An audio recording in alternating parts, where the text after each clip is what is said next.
JFD, just fair and direct.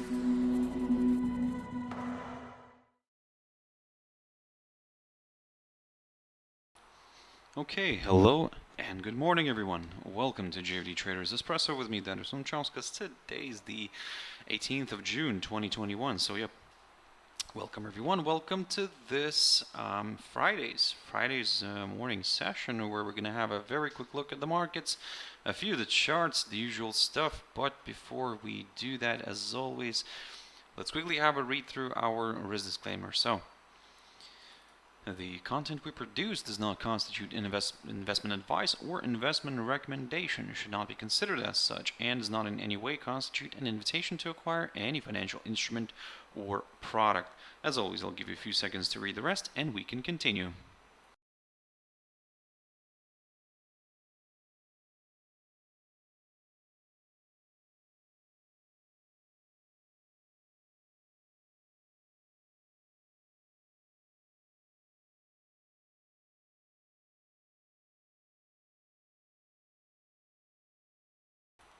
Okay, so now then, also just before we jump into the charts, as always, quick mentioning of our JFD YouTube channel, to which you can always subscribe to in order not to miss any of our upcoming videos, and of course our JFD Bank website. And if you click here on JFD on Research tab here, it'll take you to this page which we update on a daily basis. So yep, I believe you can find some nice and useful information here, guys. So check us out here on jfdbank.com. And yeah, jumping into the charts. The first one I want to pick up here is Nikkei 225. So the index is now closed, and we've closed today in the red. So yeah, not a very very productive week for Nikkei. Let's just quickly have a look at the weekly candle. Yep, we've once again closed in the red here, in the negative territory. But if we take a look at the overall picture here, what we can see here is that basically maybe, just maybe, this could be forming a possible bullish flag here, because we're still trading above the 21-day EMA on the weekly chart. We're struggling to overcome this barrier here, but we're not really neither moving higher nor lower here. So basically we're stuck here, and for 3 weeks already in a row, and this week here, the end of May week, could be seen as a nice pole here. So basically, and eventually this could end up being a nice bullish indication. However, for now we cannot really get comfortable with that idea until we see a clear break through this barrier, through this 29,519 zone, in order to go for higher areas. If we see the daily candle staying above it, then yes, this is where we'll get a little bit more comfortable with the upside. But for the downside, I need to see a drop somewhere below this 28,710 territory in order to consider maybe a slight decline here. But even then, I will be very careful, because, well, I mean, we could still see a rebound, and by rebound, maybe, like I said, we could see a rebound somewhere from around here, from this upside line, or maybe then there's another one that we could try to draw. For example, this one right here. Let me just grab this one very quickly. So there are a bunch of tentative upside lines that could play out, but again, once we get closer to one of those, then yep, I'll see if we need to put more emphasis on those trend lines. But for now, mainly I'm focusing on some of these key levels. Now, Hong Kong's Hang Seng Index, and yeah, so we nicely rebounded here from this downside line, and today, as you can see, we continue to push higher. However, well, the index is still open. We're still kind of trading. We still have around 50 minutes left of trading. Yep, let's see basically how this is going to end up the week. But for now, we are in negative territory. However, a similar story as with Nikkei, we could be seeing here a possible bullish flag, but again, let's see how that's going to play out. For me, for example, to aim for the upside, well, at this point in time, I would actually still stick to the rising channel pattern here instead. And if in order to go for the upside, I would wait for a push above the 29,000 territory, and then yes, maybe we could go for that 29,500 level, somewhere around here and near the upper side of the of this rising channel, and then we'll take it from there, of course. We did get some new, in terms of, by the way, in terms of economic news, well, with the main event that happened today, of course, was the BOJ's policy statement, well, the BOJ's interest rate decision, the Bank of Japan, I mean, yep, I mean, no surprises there. It came out at minus 0.1% as expected. So, and the CPI, the national CPI, the year-on-year figure, did improve a little bit here. You can see that the previous number was at minus 0.4%, and the actual number came out at minus 0.1%. And the same story with the core one. The core one managed to jump back, the core year-on-year one managed to jump back into positive territory, and if previously it was at minus 0.1, now it's plus 0.1%.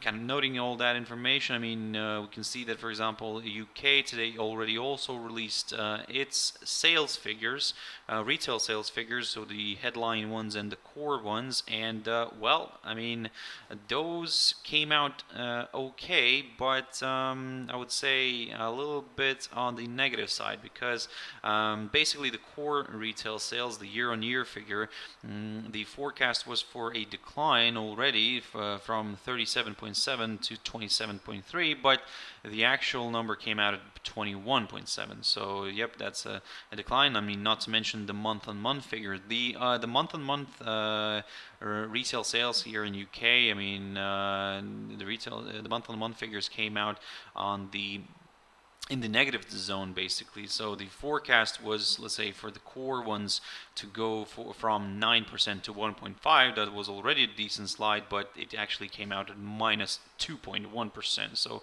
that's a bit of a very negative point here for UK's retail sales figures. The headline month-on-month figure dropped to 1.4%. The previous one was at plus 9.2.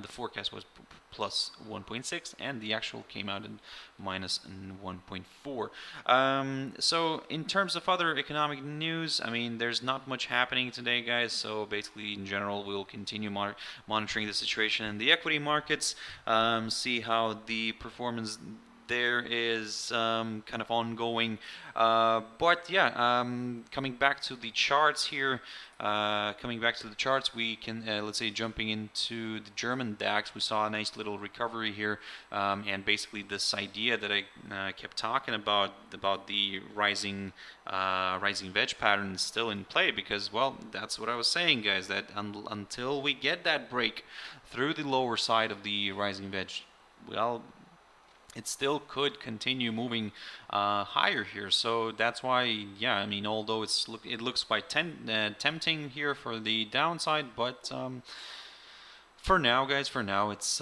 still a little bit of a tricky one, I would say. So yeah, the cash index, let me just quickly have a look. So the cash index is currently trading at around 15,712, 13, something like that. So basically slightly below yesterday's close, but still within the rising wedge pattern. So basically for now, we're just going to continue watching this one, and once we get that break and we see the daily candle staying below the rising wedge pattern, then yes, we could start maybe considering some lower areas. DXY, the dollar index, so yep, well, continues to rally, so thank you to the Fed. Yep, we can see that we managed to break this downside line here, the one that I talked about previously, this long-term downside resistance line taken from the high of the 23rd of March. We managed to break that one. We managed to overcome the 91.81 territory here, marked by the high of the 16th of April. We also managed to overcome the 200-day EMA as well, so we're currently sitting above that all. And yeah, now the big question here is where it can go further. Well, ideally, my next scenario is for a test of this downside line right here. Let me just adjust this a little bit. So this downside line right here, and this downside line is drawn from the high of the 25th of September. So this medium-term, tentative downside resistance line. So I'm going to aim for that one, but of course on the way higher, we could still meet some. Actually, let me reuse one of these lines. We could still meet some resistance. For example, right here, this inside swing low here of the 2nd of April near the 92.83, or actually, sorry, that's a little bit higher here. I mean, yeah, that's a little bit on the higher side. So let me just bear with me one moment.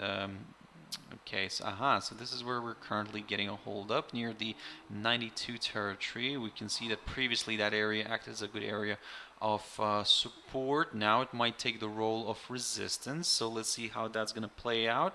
But in terms of, let's say, if that gets cleared, then my next target here could be somewhere around here, probably near this area, near the highs of the 12th and the 13th of April, and then that's roughly around the 92.33 level. So what I'm going to do here is, of course, I'm going to keep an eye on this 92 zone. If that continues to provide resistance, then we might see a bit of a slide, a bit of a correction to the downside. But if we overcome that, then my next target is this 92.33. And then slowly, step by step, I'll continue aiming higher here. Gold is rebounding, so yep, after yesterday's another decline. So in general this week, I mean, it looks like a bit of a disaster here. If we take a look at the weekly candle, you can see that yep, we have significantly lost ground here on gold, and yep, we drifted lower. We fell below on the daily chart. We fell back below the 200-day EMA, which kind of creates this kind of bearishness again, and further declines in a way could be possible. And this is what I'm going to be aiming for, even though we see a bit of a retracement here, a move higher. If the commodity struggles to get back above the 200-day EMA or this downside line, which previously kind of did its job nicely. This one's taken from the high of the 7th of August of last year, of course. Then, yep, another slide here could be possible if we struggle to overcome all this territory. So we could slide further, but of course, if we even look at even a more bigger picture, then don't forget that we are trading still above some of these upside lines. So this one's taken from the low of the 20th of May of 2019, guys. So not to mention the other upside line, which I have here, but I'm keeping that one for later. And this one's taken from the low of the 16th of August 2018. So basically, in other words, we do have a bunch of upside lines that we could still keep an eye on. However, in the near term, I mean, we could see a bit of a slide here, maybe a test of this, like I said, this first upside line taken from the low of the 20th of May of 2019. And then, of course, we'll take it from there. We'll see if it wants to rebound or it wants to break further.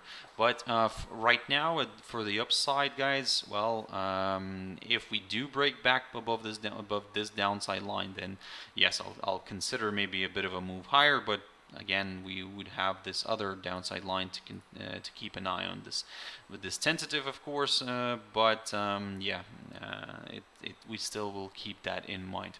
Now, jumping into silver here very quickly. Silver is also following suit here, and yep, also drifting lower. And yesterday we broke this upside line right here, taken from the low of the 18th of March. So basically, now the big question here is, can this 200-day EMA provide support? Because as you can see previously here, for example, back here in November, December, let me just check here, November, yes, so the lowest point of November, this is where it tested the 200-day EMA. Back here in the beginning of April and the end of March, probably more. So the end of March, we tested the 200-day EMA. We even overshot it a little bit and then reversed back to the upside. So let's see if something like this is going to happen again. If to follow the logic of all the tests of the 200-day EMA, it seems that the last 2 times we've tested the 200-day EMA at the end of the month. So we're coming closer to the end of June. So let's see if at the end of June we'll eventually test this 200-day EMA. And of course, then, yeah, we'll take it from there. WTI oil, quick update. So yesterday I talked about this one, and I said to you that keep your eyes on this little short-term tentative upside support line, which could play out. And this one's taken from the low, the 27th of May. Yep, it kind of played out. So we did get a hold up here. I mean, we did get an overshoot a little bit here, but eventually the daily candle remained above this upside line. And yep, today we're also testing it again, and we're still struggling to move below it. And we also have the 70.54 territory right here, which previously I've mentioned that it was a good area of resistance. Now it's taking the role of support. So let's see if all that provides support. If not, then if it breaks, then yes, lower areas could be met here, and then of course we'll take it from there, guys. So for now, long story short, and I will, like I said, keep an eye on this upside line. If that gets broken, then yep, lower levels could be met, especially also if the dollar continues to rise, then yep, we could see some further declines. And yeah, Ethereum, guys. Ethereum, it's still stuck. I mean, yeah, I mean, it's not really working well here for anybody. We're still below this downside line, and in a way, there is a chance to move further south. However, we do have some obstacles here on the way lower. And yep, for now, I would say that even if it drops, let's say, for example, below the current lowest point of June, near the 2,259.58, something like that, if it drops below that, then yes, I'll start aiming for these slightly lower levels, eventually maybe even reaching that 200-day EMA. For the upside, well, I mean, first of all, of course, a break of this downside line would be needed, but also depending on where we're going to be, maybe this 2,639 territory could come in here nicely, and yeah, we could, if we do get a break above this, then our next target would be this 2,910, and then of course so on and so on. But at the moment, I mean, again, guys, it's although there are indications that further declines could be possible, also especially if the dollar index continues to rise, well, still, I'm probably gonna take a bit of a neutral stand on this one, because again, it doesn't really work well here for me. I mean, I need some confirmation breaks, and I'm not really getting those. So yeah, that's why I'm gonna take a neutral stand. Jumping into AUD/USD, so we managed to reach the 200-day EMA. This was my target. I've mentioned this in one of my videos this week, and yep, that's success. Great news. Now the big question here is, can we see a rebound?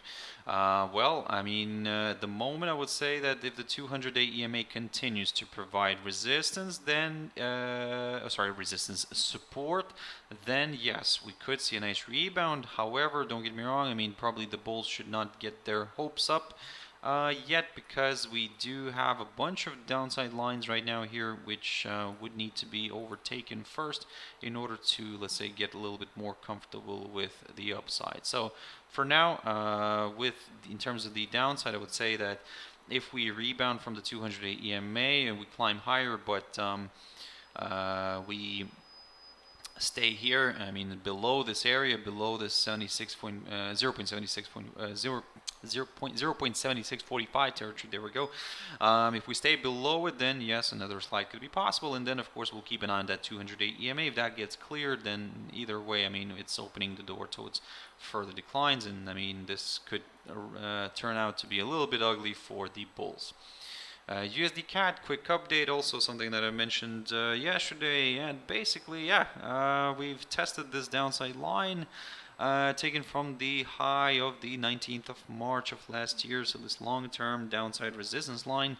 We tested that one, and now the big question here is, can we see a push above it? Well, to be honest, I'm not going to rush into anything. We already had a very decent run here, so this all worked out. In the beginning of this week, I said that if we continue to trade somewhere above this 1.2133 territory, then yep, my next target is the 1.2266, or if that gets broken, the 1.2352. And it all worked out nicely, so good result. Now, like I said, I'll take a bit of a careful approach here because I want to see if this downside line is not going to act as a good area of resistance. If it will, well, maybe we could see a bit of a decline here, so keep that in mind. USD CHF also pushing nicely to the upside here.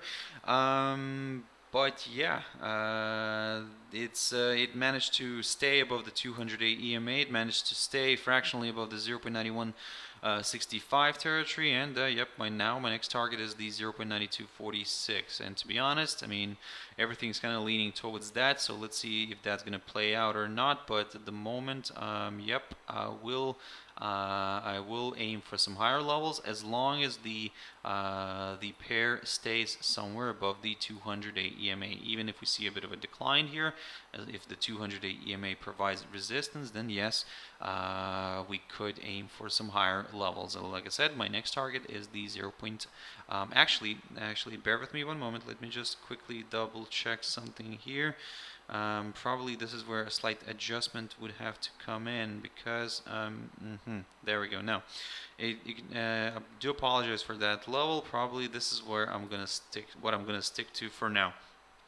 Even if it reaches that previous level that I had here, let me just put it back here. Yep, even if it does, but to be honest, I will aim initially for this one, the 0.9214, because this was seen as a nice low here, the inside swing low of the 17th of March. It did provide strong support. Then we had a bit of commotion here on around that level back here in the mid-April, and then yes, now let's see if this level is going to act as a good area of resistance. So for the downside, I would need to see this one falling back somewhere below the 0.1994 territory right here, and then yes, we could continue aiming lower. Or not continue, but just aim for a few slightly lower levels. Now, USD JPY, the slightly opposite situation here. We see the dollar weakening against the Japanese yen because, of course, because of the BOJ, guys. So, and of course, some decent numbers from CPI numbers from Japan. So basically, yep, that gave a boost to the yen, and we saw the yen pairs kind of drifting to the downside, and yep. Here, for example, we have this situation where, yes, we pushed above this 110.33 territory. I spoke about this level previously. Then I said that my next target is the 110.97, which is marked by the high of the highest point of March. But I'm not really giving up on that on that level, because although we're seeing a drift back down, for me the most important to see is now if this upside line will provide support. If it does, then maybe this could be just seen as a temporary correction before another possible leg of buying. So keep that in mind. So in other words, if we climb back above this 110.33 zone, then yes, I will aim for the upside again. GBP USD, very quickly on this one. So yep, we're testing this upside support line. Talked about this, and this upside support line is drawn from the low of the 23rd of September. Now, well, let's see if it holds or not. We do have some other upside lines here. Let me just quickly draw that. So again, this is the point where you can start drawing some other upside lines. I mean, they're all tentative, but still, one of them eventually might become a decent one, so a real one with more touches. And yep, for now, like I said, we're just sticking to this one, the one that's drawn from the low, the 23rd of September, and we want to see if it's going to hold or not. For now, I'm taking a neutral stand here, although we are still trading above this upside line. But again, anything can happen today. Today's Friday, guys, and we'd sometimes see those crazy moves on Friday. And Euro Aussie. So this one's an interesting one. We've once again tested the 208 EMA. That happened today, and we can see that this 208 EMA is providing decent resistance together with the area around here near this 1.5850 zone. So, as you follow me now, I mean, you understand that we need a break. We need a break. We need to break through that barrier in order to go for some higher levels. So, until I'm going to get that, I'm not really, let's say, getting comfortable here with the upside. For the downside, I need to see a break of this upside line, take it from the low the 25th of February, and then yes, we could consider maybe some moves to the downside right here. And finally, EURUSD. So yep, tragic performance this week for EURUSD, but again, it's part of the game. We fell below the 208 EMA and we stayed below it. So basically now what I'm gonna drag this arrow here. So yep, I'm gonna consider maybe a bit of a corrective move here back up towards the 208 EMA. If it struggles to get back above it, then yep, another slide could be possible, where my next target is roughly around here, the 1.1861 zone. And to be honest, if in the beginning of this week it seemed like a very distant level, well, I mean, it's now could be a reality, and we could maybe even end up testing this hurdle. So especially if the pair starts falling somewhere below yesterday's low, near the 1.1892, then yes, we could aim for that 1.1861 zone, and then we'll take it from there, guys. So that's it for this session. This was a very quick one, just to see how everything's getting along. But guys, I mean, don't overtrade today. Today's Friday. Have your stop losses in place. Don't risk too much, and everything will be fine. And join me later on at my last. For now, I hope for now, but we'll see how it goes. But my last Traders Tea Time today at 12:30 GMT. We're just gonna go through some of the instruments that we talked today, maybe some new ones, and yeah, we'll see how what the market has installed for us for the remaining hours of trading hours of this week. And then we'll take it from there, guys, as always. So stay safe, have your stop losses in place, and everything will be fine. Thank you very much, and bye-bye.